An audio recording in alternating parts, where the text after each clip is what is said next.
Welcome, everybody. This is the Independent Mind Podcast. My name is DJ Mixxwell, and I am with my boy, Jovanni. How you feeling, my man? Hey, man, feeling great, dude. How about yourself? I can't complain, Always a especially pleasure to with, be here. yeah, it's always a pleasure, especially seeing the reactions that we got from episode 1. Absolutely, man. Hell, if you guys want to hear, we hit about 140 views, maybe around like 10 shares or so, over 20 comments. Absolutely awesome. That's just on YouTube alone. So like we're extremely grateful to be dropping like our first podcast ever. Just two loony bins sitting here in front of a cam, having some conversation, and for you guys to be able to tune in and listen to that, hopefully provide some value. I know it did for us. So thank you. Absolutely. And we're just gonna be here every single week, keep pushing out content. Yep. So let's jump right into it, man. One of the comments that we actually had to me that stuck out was somebody that timestamped the conversation where we were talking about social media and depression and all that. So let me start off with the first question. You mentioned last week on how you stopped smoking weed when you were 18. A lot of us really can't do that.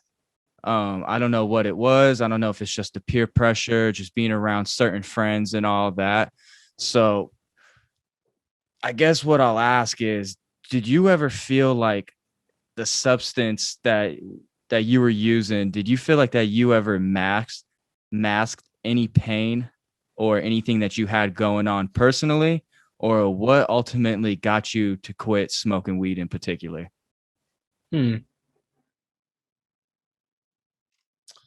I'm not exactly sure if it was if it was masking pain. I certainly didn't feel that way starting off.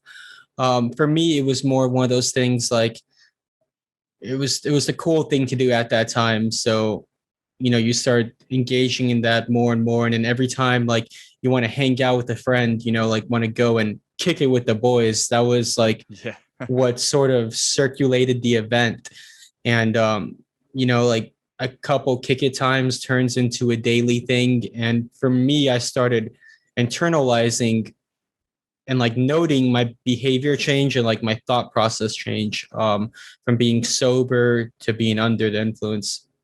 That's not like a total boomer saying that, but like I mean, being high. And for me, it was just one of those things, man, where like I looked at who I want to be in life and like what I would like to accomplish, like, you know, everything that I want to aspire to be. And Yeah. weed did not get me there. If anything, anytime I'd be high all damn day, for a large chunk of time. And during that time, I couldn't be productive. I couldn't be working. And it sure as hell didn't motivate me to fill that image or to, aspire to reach that goal. If anything, it kind of made me escape reality. And I felt Interesting. like at such an early age, like there's nothing to be escaping. You have to be embracing in reality. So for me, it was based solely off of that. Yeah, that's interesting. You get a lot of people who like to escape the reality, but for you, it was actually quite opposite, that you didn't want to escape the reality. Yeah, it was definitely a matter of, just great. I had a great mom who like really instilled a lot of confidence in me and allowed me to, you know, have a lot of dreams, a lot of goals made, and just always from day one had that mindset. That's awesome. Yeah. What Yeah, about you? I think for me it was something that started off as fun. I think a lot of people know, but for the people that may not know me really personally, my use started pretty young. Don't really want to say the age, but I was really young. So it was something that was fun at first, drinking, smoking with your friends, going to parties. It was a lot of fun. And then I think as we got older, and especially it's something that hits home for me now, because this is the longest I have been sober in quite a long time. Sober from everything, sober That's from awesome. alcohol, smoking weed, literally Congratulations, everything. man. Yeah. Congratulations. Yeah. It's longest I've been sober and I feel 110%. But it was something that was fun. And I think as I got older, what was fun for a while just was kind of making things worse for me. I've always had a problem with my temper, running with a lot of thoughts in my head. So I think the weed and alcohol kind of started doing the opposite after a while. Um, it would boost my depression up. My anxiety would always kick harder. Um, it's a very weird thing because I always used to think that the weed in particular was doing the opposite. Yeah, Um, I I remember used having to, that conversation with you specifically, and that was like the medicine rather than taking over the counter medication. It was, hey, smoke some harmless, weed, and you're good to go. yeah, exactly. And I was going to, for just a little bit, my parents, when we were in high school, took me to a psychologist and psychiatrist. And the doctor started prescribing me medication, man. And it just started making me feel so weird, not really myself. And that was like about the time when I was like, God, I'm not taking this medication. I'm going to smoke weed. Because to me, even at that young age, I was very conscious of, hey, I'm still a growing boy. Like my brain is still developing. Like having that, having a chemical going into me in pills just wasn't really working for me. But as I got older, man, it would be going through life, always kind of had bouncing between back and forth with trouble, with the courts and all that. And or if it was just personal problems, and I started to feel like what would be fun of drinking, it was me drinking and then getting inside of my head, and then that would speed up the depression, that would knock me off my balance. And Yep. thankfully now, of being sober, like I just feel like I don't need that anymore. Not saying that I won't partake in it in the future, but as of right now, I'm good, especially when I see everything that I'm accomplishing. I'm accomplishing way more, getting way more stuff done. I'm not procrastinating on things. I'm, you know, I'm sharp. I'm sharp as a blade, man. So I'm really thankful for it. Yeah, dude, that's awesome. That's honestly up for another round of applause right there, dude. Like huge turnaround, man. Like just absolutely so awesome to hear, man. So there's something that you said that really stuck out, and I think it kind of tied in with the same sort of thing that kind of got me going. Was you mentioned when you were in high school, you had like a moment where you sort of focused on the image that you'd be wanting to project, and like maybe for you as well, you maybe knew a time where like you'd have to start slowing down on it, or like did that drug use and drinking, did that match up with the image that you want to project, or was that something that conflicted? That's a tough one, That's Yeah. a very good question. It's a tough one because I started DJing at a young age. So part of the image with DJing Yeah. Party was it up. drinking and partying and being Yeah. that guy, People wanted to give you shots, people want to give you that smoke. Um, so I mean, I guess, yeah, as an immature way of looking at things. But now it's kind of like my image is different and is going to be different. I kind of noticed after a while to where all of that stuff would now, like, especially when I hindsight 2020, when I look back on like DJ gigs and all that, it affected my performance. Sometimes like not so much, but it was. But now it's kind of like it's a different image. Just because I'm a DJ doesn't mean that that's what's that has to be a part of it. So I think it's all, as I go through my sobriety, I think it's all of a matter of just changing that that that cliche image of, of a performer. Hopefully that answered your question. That was Dude, a really good question. that was honestly such a killer answer. And like I really hope like anyone out there listening like may find themselves, in this similar predicament, whether, your profession conflicts with your hobbies, your hobbies conflicting with your focus of who you want to become. I really hope something like that may brings a little bit of value. I often find that like, especially at our age, 20s through 30s, a lot of us are going through the same stages in life where, and it's so funny because like you almost know your peers as well as you know yourself, and you're able to see habits that they're going through or different thoughts they're going through. Like everyone feels down sometimes, everyone feels really high sometimes, wants to flex it off to everyone. And I think it's very powerful to like have someone acknowledge these things, vocalizing it. And I think you did a great job there. Like I think that hit home for probably a lot of people there. Yeah, I would sure hope so. And if not, hopefully it will down the line. I mean, it took me such a long time to make that happen. I think as we go throughout time and as everyone just lives their life, you kind of think that something that is helping you you kind of realize that it wasn't, um, but I guess that all comes with with balance, do it sometimes. But I think for me, like, until I hit that 100% sobriety, I didn't quite realize that my procrastination was, high for certain things. That word, man. Just the Yeah. image, it's the image Right. and the procrastination.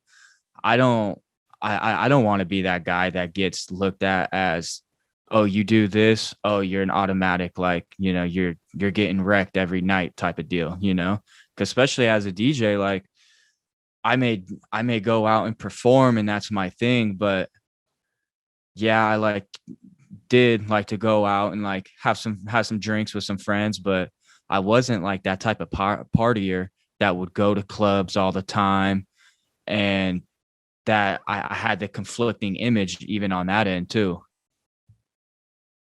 So Absolutely. it's very, very, very interesting. Yeah, for sure. You mentioned one of like, I think one of the most haunting words for myself, and that's procrastination. You probably heard me like butt in there and like you stop you for a moment there. I feel like procrastination is a damn plague, man. Like, especially around this age group. It's not for everybody, but I think we all have different stages in life, whether we're not motivated as much as we need to be or driven as much as we need to be. And this sickness called procrastination comes storming in through your door, man, and just lingers. And I like, for me, anytime that I procrastinate a single task, like it leads to you procrastinating another one. And then the worst thing about it is that it compounds so much and brings like so much like stress into your life, so much displeasure. And I don't know, like that's something I struggle with pretty regularly. I'm constantly like fighting that and like acknowledging that it's toxic, and it compounds in the future is something that kind of helps me break out of it. But I've always viewed you as someone who's like on their shit. Like you're walking around with like a little notebook and you're writing down ideas, you're writing down tasks. Your calendar is probably stacked with timestamps. Like, you've always been very needy and very organized about that. And I've always admired you for that. Um, do you struggle with procrastination, and do you maybe have any like tips or like anything that helps you overcome that to get to acting? I mean, I hate to sound like a broken record, and this is what I was kind of mentioning earlier. As I was drinking and smoking, that was part of my procrastination. That would lead me into nights of going out, going over to a friend's house, drinking and all that. And that would stop me on a night when I should be producing music, you know. A tip that I would have is to limit your to limit what your intake is, you know. It's always, you know, not trying to be that guy who's saying don't drink, don't smoke, but it's like, yeah, I mean, that when you do it puts it off. Like, for example, like there would be days when I would be trying to produce music, and I would be sitting there and I'd be thinking like, oh man, a drink sounds good. Like a drink would put me on that vibe right now. Yeah. And I would go to the bar, go have a few drinks, get back home and start looking at my laptop. And I'd be like, I can't even look at You this. didn't get anything done. Oh man. And that's like literally that anxiety and depression compounding, right? Because like you Yeah. get home, like you're beating yourself up about not doing it earlier, and then you don't do it because you're beating yourself up. And then the next day rolls by and you're like, shit, I had two opportunities to do it and I didn't do it. And then you have to move something else around, miss out on not something else, and it just keeps compounding, man.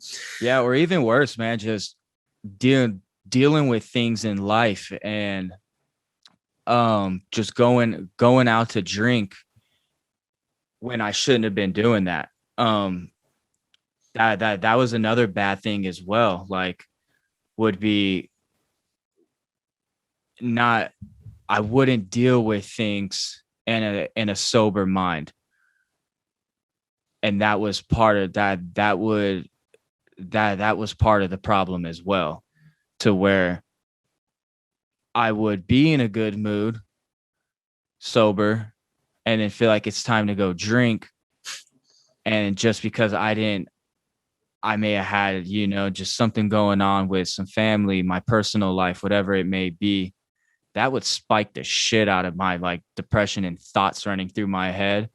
And then since I'm out like that, then I can, you know, wake up the next day hungover. Hangovers aren't easy to shake, you know, No little way. by little as we get older, you know, and that's a full 24 hours of recovery right there. You lose the whole night, or if you started midday, like you lose the whole midday night and the whole next day. Yeah, It's, yeah. Then you're waking up the next day like, oh man, I feel like yeah, shit. it's really starting to become a life decision. Every time your boys hit you up to go out to drink or to go out for anything, it's like, damn, what's the rest of my week look like? Like, Yeah, no, for so sure, man. I noticed from all of that, like, man, I'm just cranking out so much more music. I'm making so many more moves. I'm part of a festival right now on lining all that up. We're doing the podcast. You know, there's just so many things right now to where it's like I'm just thankful, you know, and I really hope like someone who's listening that may bounce around with a lot of thoughts in their head, consider, you know, just consider taking a break or figure out what it is that you need to do to really get your mind right, even if you still want to indulge and still have fun. But just unlike me, I didn't go and solve my problems when I should have. And then that led into a big fat mess. Yeah, see, like I mentioned, I don't smoke weed. I'll casually drink. I'm drinking a Corona seltzer right now. Just it's very, very casually. But I still struggle with procrastination. And I think you really hit home on people that, maybe procrastinating due to social events. But then you have like nerds like me who are like procrastinate because I'm online gaming as a grown ass man with people, in the UK or Australia and Canada, That's awesome. and like that becomes a really odd situation because it's also still socializing, Yeah. but you're engaging in a hobby as well. So it's a matter of like, okay, I have this hobby, but this hobby will straight up stall any progress that I make, right? Like I could hop on, and if you're like the world's greatest rock climber, but you have aspirations to be an actor, like if you did rock climbing all day, you'd probably never become an actor. And I think it's like, even though it may be beneficial, like socializing extremely beneficial. There's a lot of skills can be learned from that. Even though there's some benefit in that, and even though it's fun and it brings joy to you, de-stresses you, eventually that joy, that escape will start being the cause of your anxiety and depression. Yeah. So whether it it's almost substance or whatever, like anything, it can be anything. it And I almost think, go whichever direction, like whether like yeah, with my end with substances or even with your end that you brought up with gaming. And yeah. I'm not gonna lie, one thing that really gets me when you were talking, I fall victim to a lot of YouTube videos. So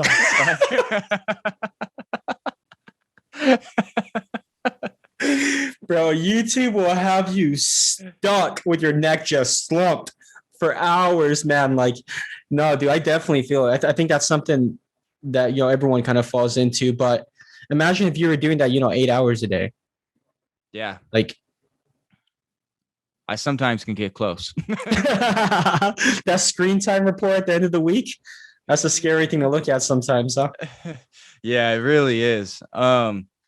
I had a question that popped up into my mind as I was talking about the pain and all that.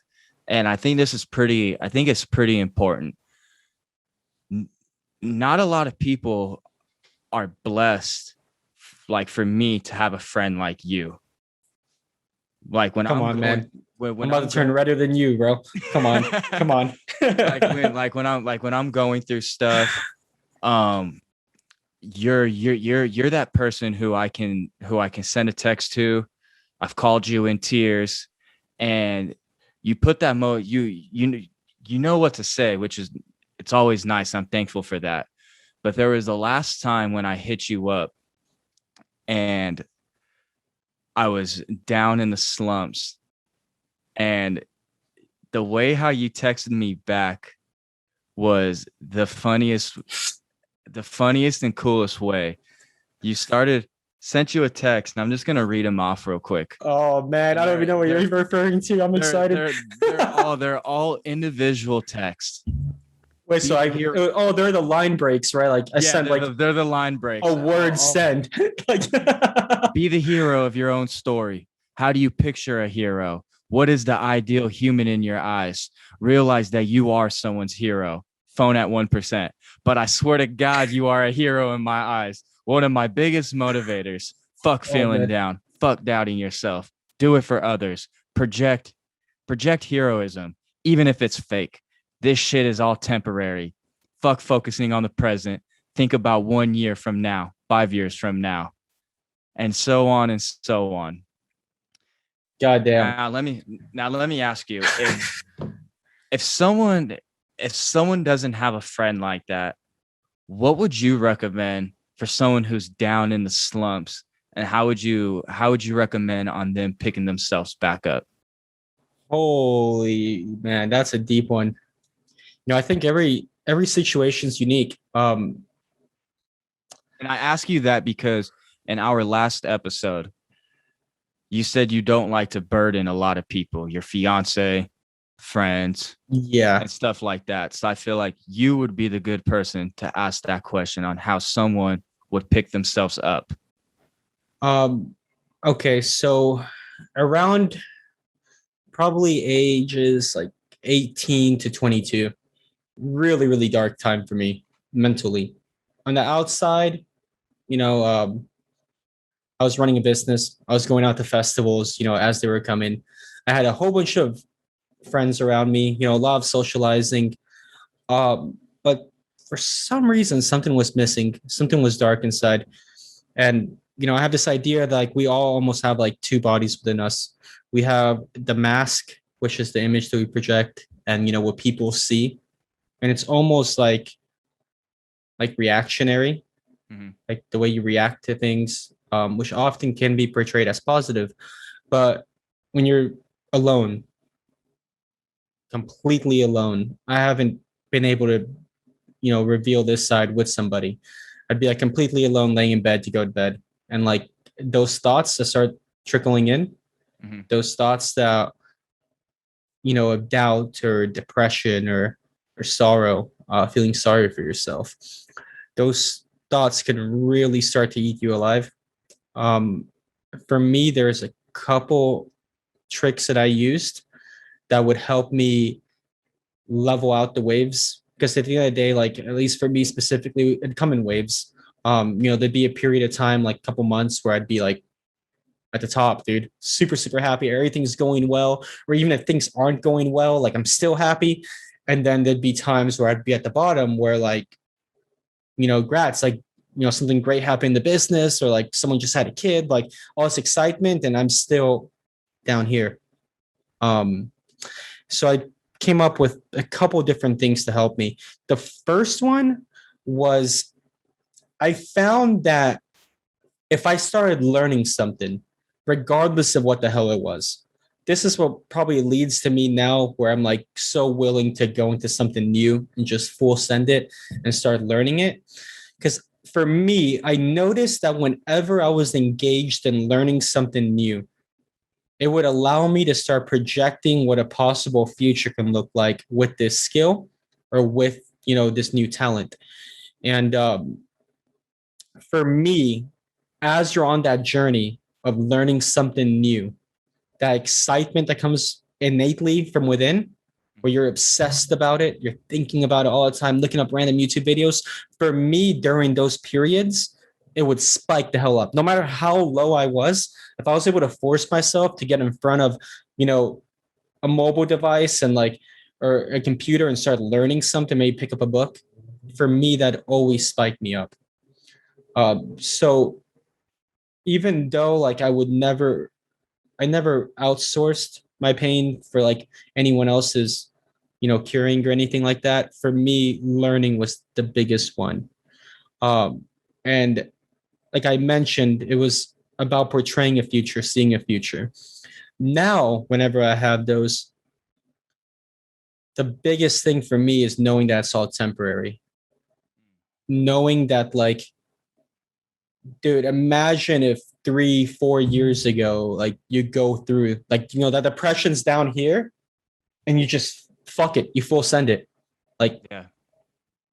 all the things that have happened, good and bad, from there to now, like, is insane.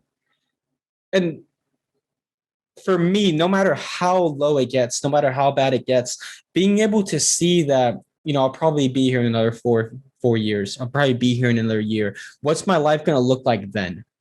And from previous experience of seeing things get better, of riding these waves, it becomes way easier. And like the moment you start acknowledging that's all going to pass, you start, engaging in something new, learning or something that uplifts you, whatever the hell that may be. It's naturally like the waves are like this, right? As you start like practicing these things, like stabilizing, they'll start leveling out, and then hopefully you become on a full-on incline. That's the whole goal. So That's awesome. I kind of rambled there, but I mean, I've given a lot of thought about this. I've been, like I mentioned, I never burden anyone with the pain of knowing that I'm feeling like shit inside.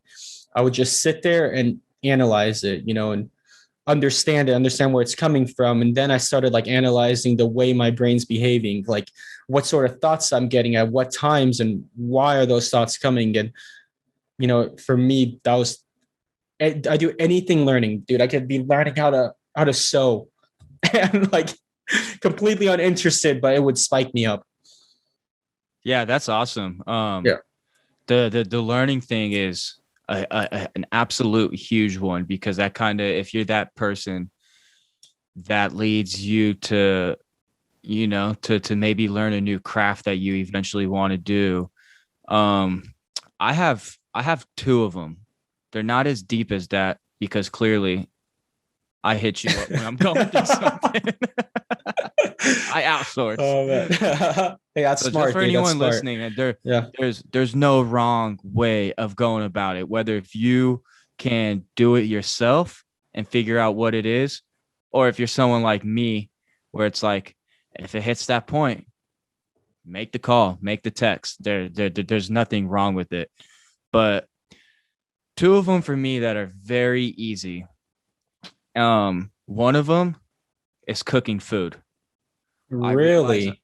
I realize a lot of times when I'm not feeling like myself, if you take a second to think about it, like for me, I'm always hungry. And that makes everything worse. So every time when I start to feel that way, I go and eat. I go cook food. I cook my food. I don't go out and go buy the food. I cook my food. I started from beginning to end. And I think whatever it is, I think it just might be a little bit of that. I did that, It's the it's the accomplishing something. Um, Absolutely huge. Eat food. A lot of times when you're going through something, you're hungry. Um, Seriously. And the other thing, and this is just for my personal thing, I started getting into comedy. I Like found writing it or listening to it? listening and watching it. Okay. I've noticed when I would be going through stuff, and even when I still hit my little like barriers now on a little slump mode and stuff like that, I fall back on like who are now my favorite comedians, and I fall back and I start laughing. A And like secure to anything, huh? Yeah. those two things for me, even though they're more on the smaller end, but it's actually one of the things that eating is actually one of the things that I learned in AA. There's a few other things. I should have brought my notes out for that. But eating food is definitely one of them. Like when you start to get into that You would slump have mode. never thought, dude, but that makes so much sense. That's something I've recently noticed. Like whenever I feel aggravated or like I feel, frustrated. Yeah, It's and usually because I haven't eaten all day. yeah, and especially when I heard that, it made me think about you in particular. And I was like, man, Jovanni had fit prep. He's always cooking food. Damn, no wonder he doesn't hit me up in outsole. You see, what like whenever you said that cooking food and specifically cooking the food yourself, why I instantly thought of that was the act of creating something from scratch. Yeah, Whether, in this case, it'd be food. That was like the outlet for you because it was killing two birds with one stone. You're hungry as hell, and you get to, like create something. you get the Um, satisfaction of doing it, you of creating it, and like you did that, right. seasoning up the meat, cooking it, you're the whole nine. Very huge. Huh. Yeah. And I think one of the other things as well, is I do stagehand work as well. So doing audio and lighting. And one thing that really made me like enjoy the work going to these gigs is the simple fact that I would walk into a ballroom or wherever the gig is, and I'm seeing an empty room. Sometimes I'm that person who, when the truck pulls up, I'm pulling out hard cases, and then you start it. But it's that satisfaction of seeing an empty room, and then once when it's all done, you're looking at the lighting, the audio's over there all set up. If you were part of the person that was helping set up the projectors, um, anything in between. And that has been really like something that does something for me on starting something and finishing it and seeing the creation. Yeah, I think innately within all of us, there's as creators, we all have some sort of creativity in us and some sort of desire to build something.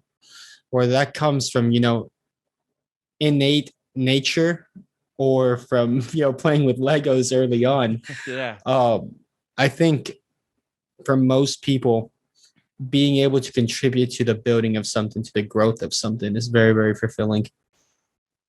Yeah. I think that's what helps me with the music as well, with producing music. DJing was cool and I love it because it's, it's my first love basically. but it's a whole different satisfaction with producing music. It's the whether if you're creating the melody, finding a sample or anything like that, then you're building up the drums. Now you got this. Now you got your melody with the, with some drums going on, and then you start arranging that out to a full beat, and then you're going in and mixing the sounds, making, EQing things, adding reverb to things, side chaining things. I'm in my producer lingo right now. But I'm sure somebody understands, not me. it's the whole starting something from a blank slate and then seeing something completed, and then even more so now to where people are getting on my beats, whether if it's rapping or singing. It's Right. That's so awesome, man. Like, who would have thought, like, from being at, crowd surfing at a house party at 15, like, so now you're about to be hosting a festival with, Dizzy Wright being there. Like, that's pretty damn dope, man. Yeah, and that's actually another thing, like, that you bring it up that I didn't even really think about it. It's that's another thing that's a satisfaction too on putting it all together, Right. And the hard work hasn't even started yet because Yeah. you got to get there and then put it all together. But even just the whole process leading up to it, starting up the podcast, doing anything that where you get something, you start going, and then start to get you complete it. It's really huge for me, really huge. That's awesome. So just going back to a little bit before, you mentioned, you'd be, DJing at these events, partying, and then go home and spend a lot of time producing music, or whether, work on a mix or whatever. How were you able to balance work and play? And did those two topics specifically conflict a lot? I can only imagine it'd be extremely difficult being a DJ and not giving into all the play that comes with being a DJ. Not gonna lie, it never affected work and DJing. What, man, I would have times of having, let's say, a gig on a random weekday gig, maybe two, going into the weekend and back. So sometimes having anywhere from 3 to 5 gigs a week, and then put that in a month, and then think about working 5 days a week, 40 hours a day. There would be times to where I would work my full day, get home, get ready for my show, go out, go DJ, and hate to say it, but I would be drinking and all that, and I would stay up. I would stay up and then go drive to work and go complete an 8-hour day with no sleep. See, I really thought that was going to end with you like getting home at like 2 or 3 and then going to sleep for a couple hours and then waking up for work. But you're straight up leaving the party and going right into an 8-hour shift. I've had that many times where I sounds would do that. Yeah. brutal.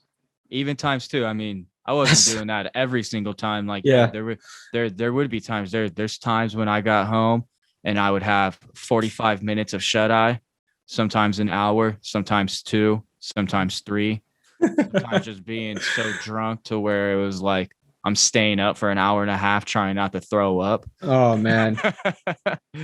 But it never, I never let it affect me, It's that whatever is in me, that grind, that, like, if I'm gonna stay out and I'm DJing and I'm gonna drink and I got work the next day, I'm taking my happy ass to work the next day. Yeah. I don't think I've ever called out from work. That's awesome, man. Do you have a water near you? Huh? Do you have a water bottle near you? Yeah. Cheers. Yeah. Cheers.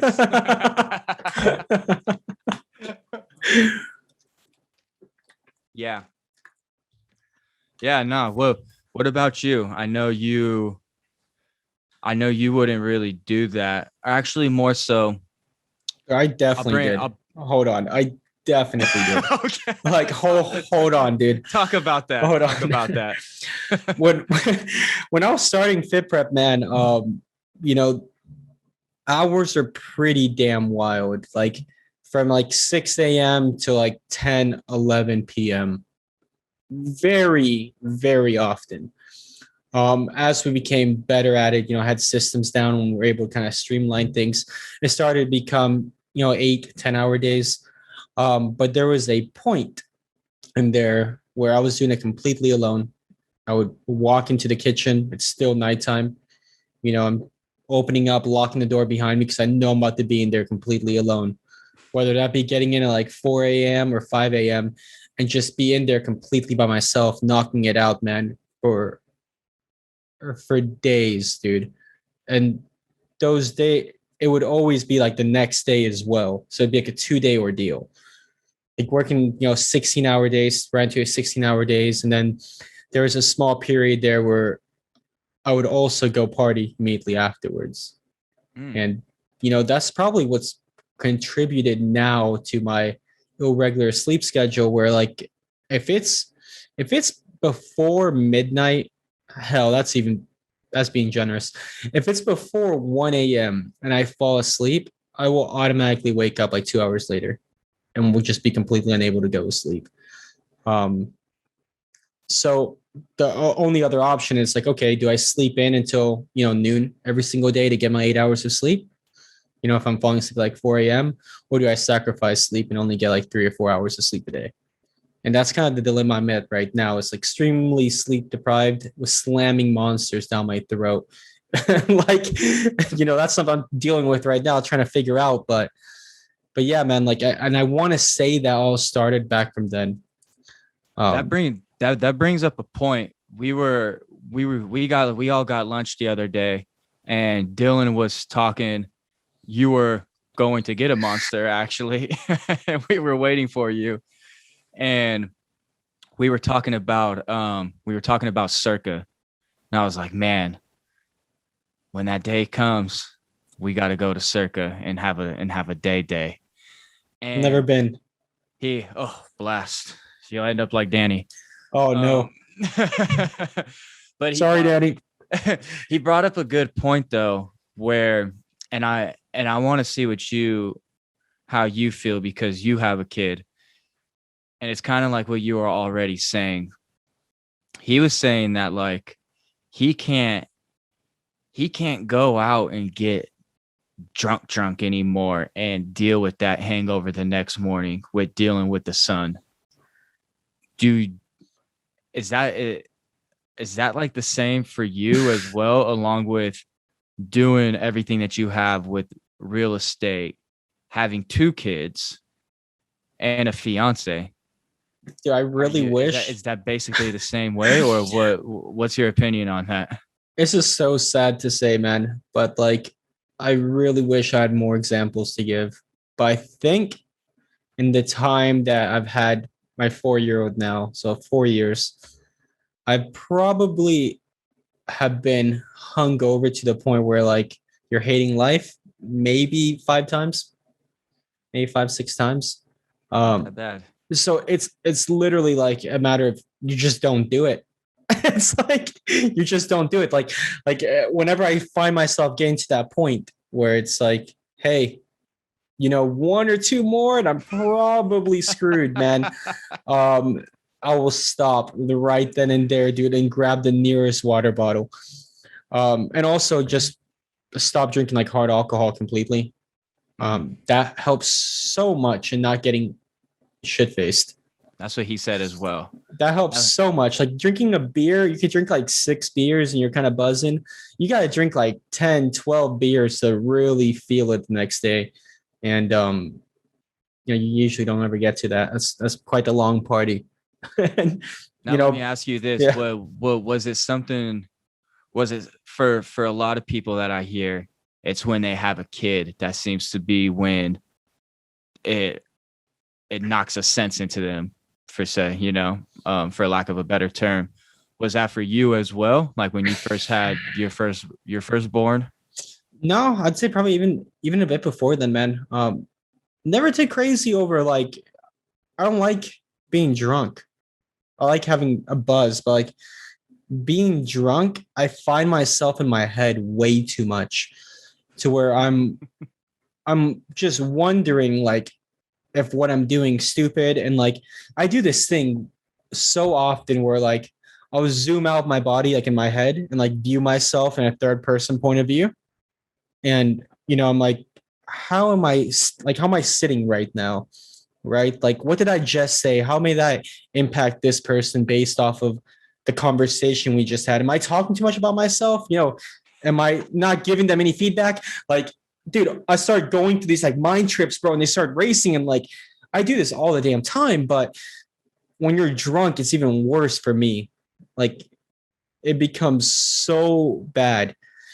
But if I'm buzzed, it's well balanced. I'm able to Still enjoy conscious myself. about it all. Yeah, dude. But like when I'm drunk, it's like that's all I think about. The same thing if I smoke weed. If I smoke weed, like I tried it again, probably a year ago.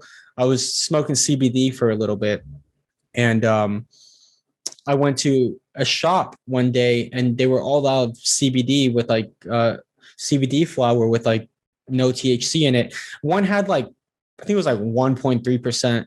And I was like, what the hell is that going to do? Right. Like, I'm not really going to feel that. Like, all these other things are like 20, 25%. And I'm like, 1% will probably be fine. I probably won't feel it. Dude, and like 3, 4 hits in, man. L. Just so L, dude. Like, Zoom in. just Yeah, such an L. yeah, my biggest thing was I wouldn't have, and that's because I would be drinking hard alcohol, especially tequila. Um, I would never be into that conscious state to where I'd be like, oh, am I talking about myself?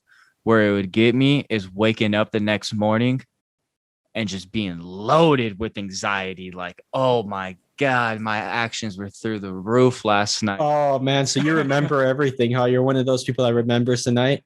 Unless it's like absolutely like gone, Yeah. gone. But it's like, yeah, I mean, I can be, I could be really, really loaded and then just wake up and just be thinking about like, oh man, I said that, or like, oh, I did that. Oh, I was acting like that. And then I just feel it in my stomach where I'm like, ugh, oh, God, what an absolute fool I am. Yeah, As that would be the worst, man.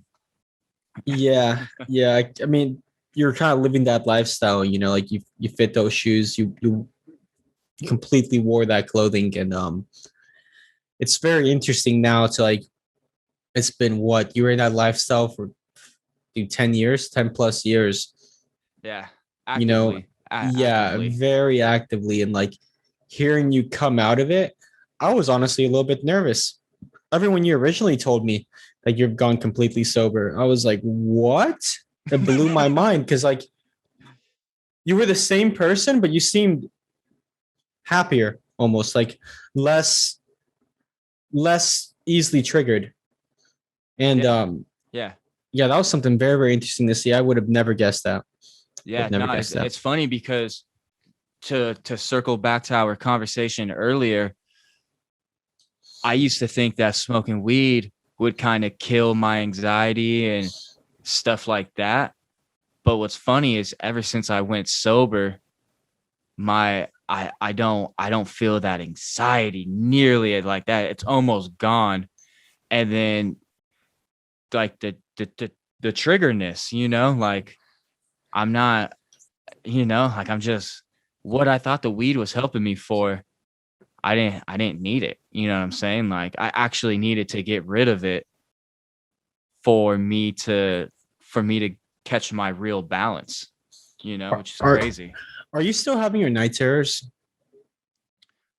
I don't really have the night terrors as much anymore because I did have that from January, February, March to about last month.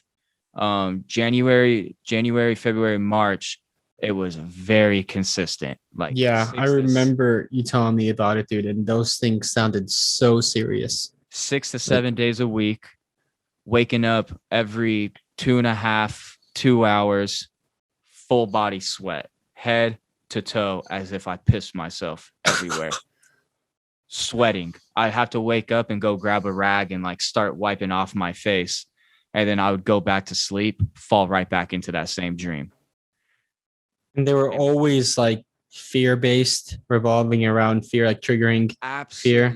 absolutely a nightmare times 20. Oh, that sounds so bad. Times 20. And then now it's almost like I get, they're not the night terrors, but they're like super, super like in depth, crazy dreams.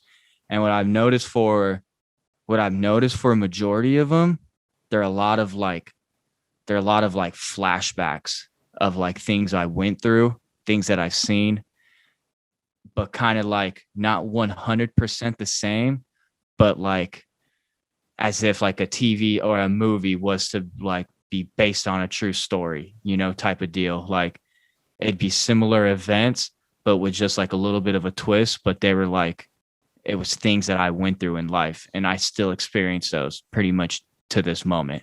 So, did you notice that you did something, or did something happen in your life that like caused the fear-based night terrors to slow down or to stop? Um, because I just don't see how something like that even starts up, for one, especially so reoccurring. That's the thing. Yeah. For it to just start up and then just stop. Like, did it stop immediately? Was it a gradual decline? Did you do something to make it stop? Like, what caused it to start? Very gradual, like very, like Okay. 100% gradual. I think part of it was just for how long I smoked weed. One of my theories is that when you smoke weed, I'm going to butcher it, but there's something like in your brain that blocks off like of having dreams, basically. I think it's the pineal gland. Whatever it is, I'm not really sure. But I smoked weed for so long and so consistently from the beginning of the day through the end of the day that I did notice once when I started reflecting back that I was like, dang, I don't even dream that much. And then I think when I quit, as soon as I quit, it was like I felt like I was coming off hard drugs, no lie. Like I texted my brother and asked him, like, I was like, yo, it's like, is this normal? I texted one of his friends that went through like the same, a heavy smoker like myself, and was asking him like, hey, is this normal? And he was like, pretty much. But mine was really like, mine was just so much more extreme though. So it was very gradual. And like I said, like now it's not, but I've noticed like I've had certain dreams, like one X in particular. I had a crazy dream where I knew I was messing up in there. I basically woke up and was like, wow, I treated her like shit. And I almost unblocked her off Facebook and sent her a message and apologized. Oh man, I find myself doing that so often, dude. So often, like just looking back at the past monsters that the past wrongdoings that you did, whether it be to somebody or this is just my mind. I like overanalyzing everything, like to the point of insanity. And often I find myself messaging people very randomly from the past over something that I did wrong or like something that I didn't do, and just giving them a very thorough, like, hey, sorry for this behavior that happened, 5, 6 years ago, 10 years ago. And I found that to me to be a little bit of a distressor as well, is curing those amends. I had a certain ex, like my first serious girlfriend, that I treated very illy, very, very wrongly. And I still to date feel guilt around that, feel guilt about that person that I embodied. For what reason it was, I don't know. But there was a stage in my life that I'm not at all proud of. I'm not proud of my actions, I'm not proud of, the way I made her feel. And, now like starting to sort of talk normal, but like still deep inside, like always gonna feel that guilt. Yeah, But definitely 100%. reaching out and like hearing that helps me out quite a bit. I was the same. That's how the one dream was. I ultimately didn't end up doing it. Yeah, Um, should but probably be good. I maybe I will. Yeah. One of the things you asked me how it started to go, or if I did something. One of the things that I felt like that started to help after a while was working out, more in particularly doing cardio. Do Really, about do about like 3-4 miles a day and absolutely just drench. Go into my complex gym, go in wearing sweats, a hoodie, throw that hood on. Now I have a weighted vest to just amplify it that much more. So I just try to sweat it out, try to get rid of those toxins. So that was something that kind of helped. But yeah, it was a lot of like, I had one dream where I was running away from the cops, and but a friend was driving. So it was almost like vice versa of what was going on in real life.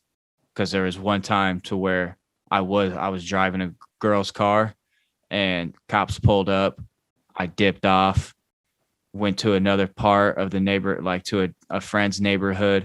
As soon as we were leaving, a cop was pulling in, hit his lights, and I just took off, drove, parked the car, hopped the gate. There was a ghetto bird that was starting to come.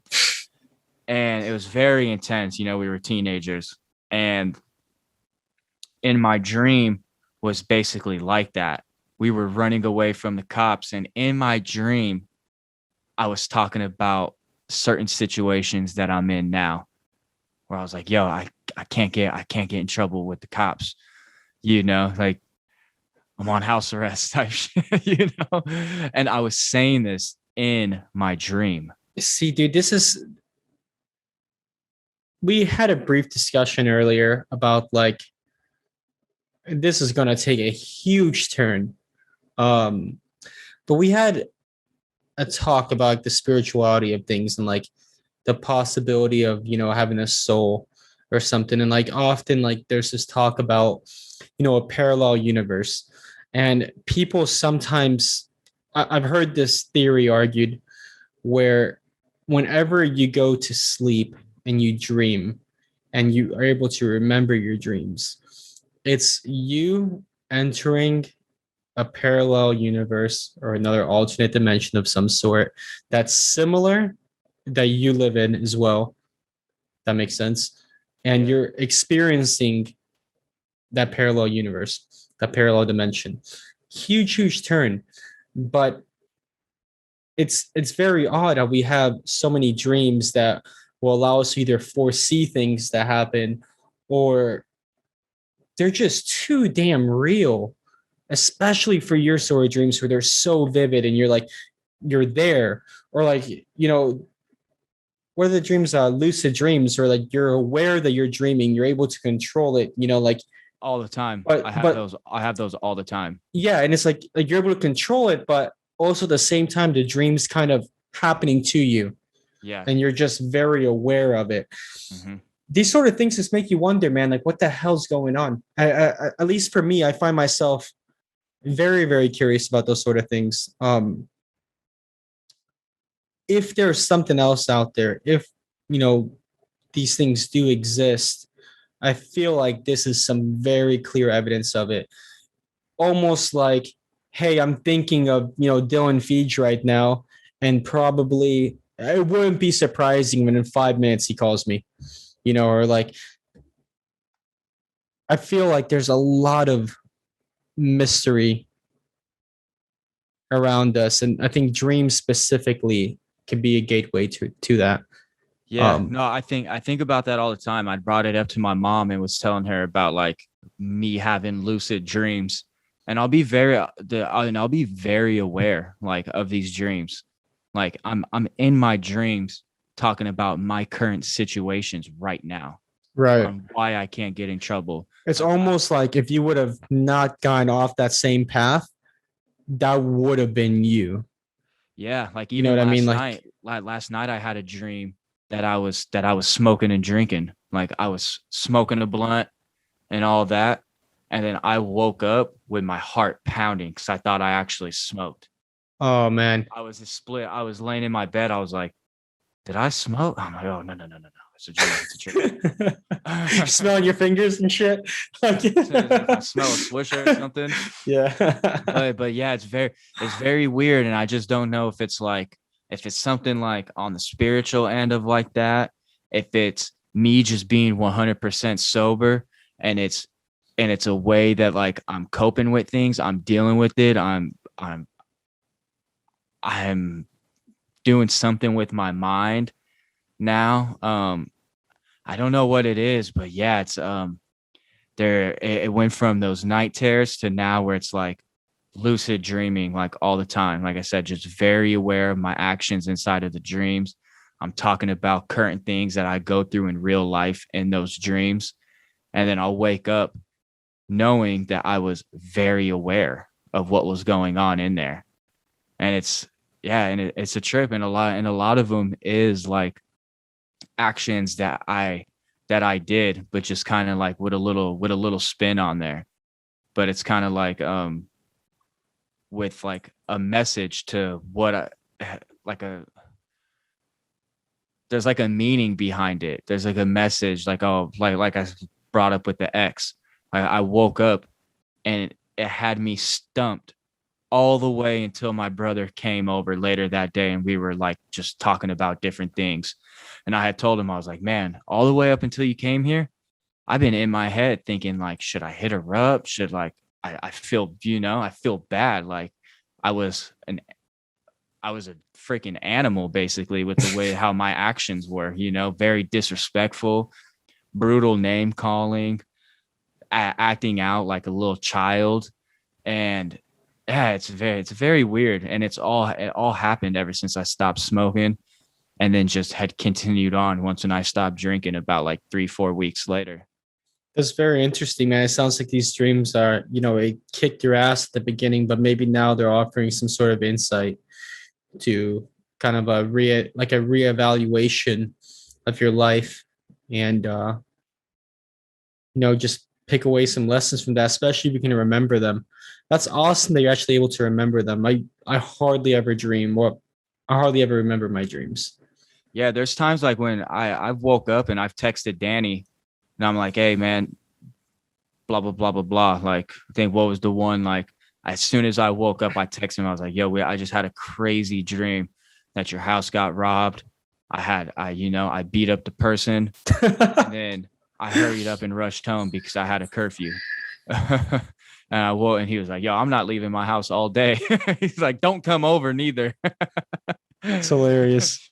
But yeah, no, I wake up and sometimes like I'll just because I want to get it off my mind. So if there's like someone that's like in it, I'll text them right away when I wake up and like start like firing away on my phone about like the dream and all that. It's very, very weird. Huh. That's pretty interesting. Like I mentioned, like I really don't ever dream anymore, man.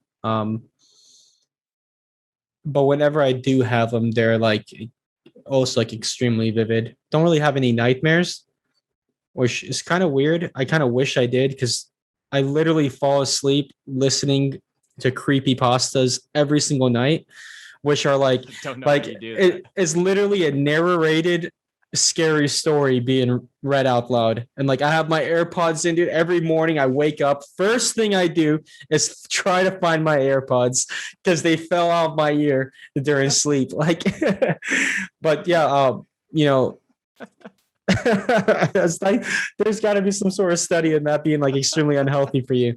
Like, it's just one of those little weird things, man. Like for me, I've always been, like from a super early age, my mom's always had me watch horror movies with her, and like we'd sit down and go to Blockbuster. God bless God Blockbuster, man. So many Yeah. good memories of that store. Damn. But Greatest. every single that movie pass, bro, that movie pass hit home. Oh man, I used to bug my dad. All the time. Video game. I always wanted a video The game. video game pass, dude. They offered that duo pass. That's like $25 a month, unlimited games and movies. Oh man, big living, big living. That's funny. Yeah, I Yeah. know. I don't know how you would do that with the night, like listening to those night stories. I would It's literally wake up and I would probably be drenching out my blanket with all the sweat that I just went through. yeah. I don't know, man. Like the horror theme for me has always been very fascinating and very like comforting in a way. Yeah, that's the thing too. Like when I was going through those night tears, people would some people would recommend, and it was something I was already kind of doing anyways. I would listen to I'd go on Google, Spotify, whatever, Google, YouTube, and Same thing. search up pretty much. Yeah. Then search up like meditation noises and all that and try to fall asleep to that. Did that help at all? No. Nah. Nah. Really? See, No. I can't, like, now it's to the point that I literally can't fall asleep without some sort of audio. Just loud ass ringing, bro, would just start to take over. Um, I'm the same way. I fall asleep Yeah. listening to Bill Burr talk. just have to, man. Like, just have to, bro. Like so many years of having headphones on, on max volume, playing Battlefield. The amount of wars I've been through. I got war stories. Yeah. Your ears will get blown out after a few different flashbangs and grenades.